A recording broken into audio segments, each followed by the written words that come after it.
Good evening and welcome to Estuary TV News with me, James Dunn.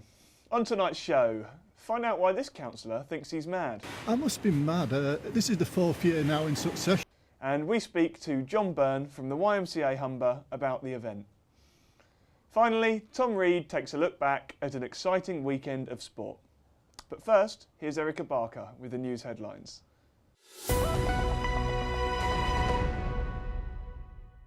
Hello and welcome to Estuary TV News. In today's headlines, the fire service announced cuts affecting stations across our region, and hundreds of people raised thousands of pounds for homeless charities by spending a night under the stars.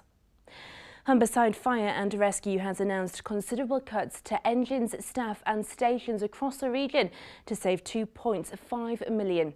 In North East Lincolnshire, Peaks Lane and Cromwell Road fire stations will be merged and one fire engine removed. Engines currently at Cleethorpes and Waltham stations will be replaced with small fire units. None of the cost-cutting measures proposed for Immingham were approved. In Hull, one engine will be removed from the East Hull station and the number of firefighters operating the engines in the area will go down from 5 to 4. They say these difficult choices were made after extensive public consultation, but there will be more to come. Lincolnshire and Nottinghamshire Air Ambulance tell us nighttime flying operations are well underway since getting the go-ahead in December. The crew has successfully carried out tasks, including one last week, whereby they were able to drop off a medical team despite the cloud base being low. In order to fly at night, the helicopter was fitted with special instruments, costing the charity £100,000.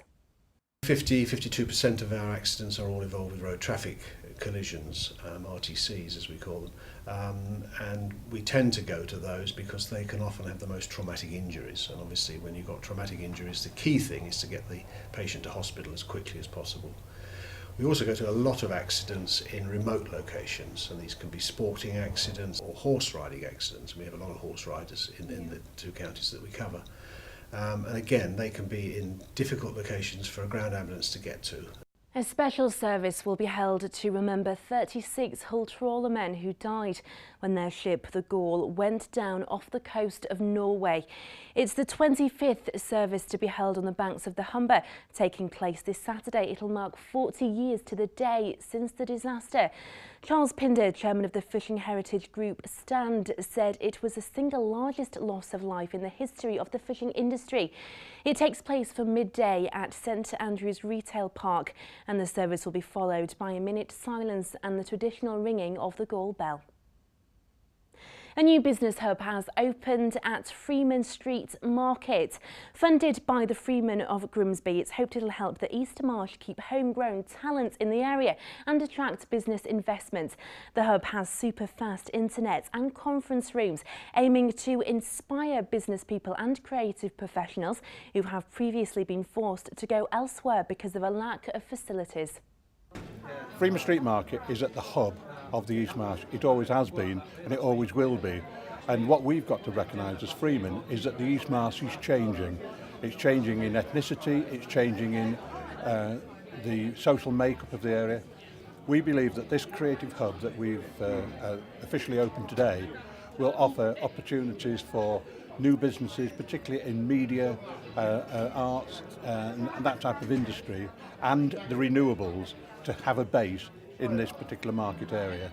Libraries in Hull are hosting a series of events to bring stories to life as part of National Storytelling Week. Councillor Terry Garrity, portfolio holder for culture, said it was a chance for the community to celebrate reading together, which is a life skill and crucial for young people's education. The storytelling sessions take place between now and February 8th. And more than 250 people slept rough to raise awareness and money for homeless charities across the region. YMCA Humber organised Sleep Easy events at various locations across Grimsby, Hull and Scunthorpe, and so far they've raised more than £17,000. Sponsorship money continues to come in for up to a month after the event, so organisers are well on course to beat the £27,000 total from last year. It's very, very important, particularly in this economic climate, because we've got to support charities like YMCA, Harbour Place and other charities, because they do the most vital job in our local community. They do more vital work than our local council in many respects, because they're working with the most vulnerable people in our society. And that's all from me. Until next time, goodbye.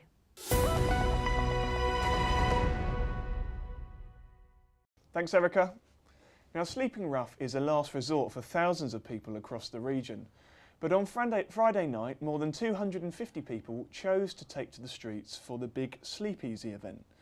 They arrived in hordes with their hats, gloves and cardboard boxes and spent a night outside to experience what it is like for those people who have no choice. And as well as raise awareness, the event raises thousands for homeless charities. Reporter Emma Lingard went along to speak to those involved. It was a wet, windy night for the Sleep Easy 2014 participants who took to building their shelters across the Humber region.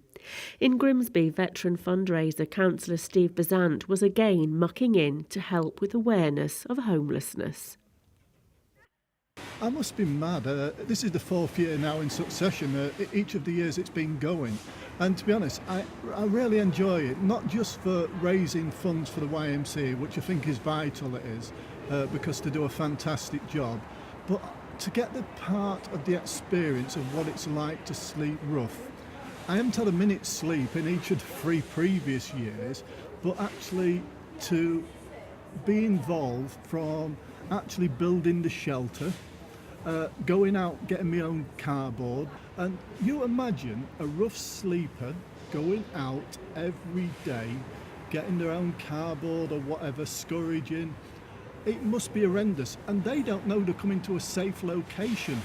Another team here to help and who are very familiar with the plight of rough sleepers was Harbour Place. Well, as you can see, I mean, we're undercover. It's pretty horrendous, really.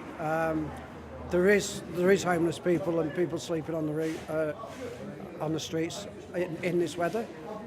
Fortunately, we do have a protocol to try and remove people off the streets and put them into a temporary accommodation at this time of year. But throughout the year, there are people all over the country who are having to do what we're doing just for the one night. All who took part said it made them think about what people had to go through who don't have a roof over their heads. I think the thing you really realise is how insecure you feel.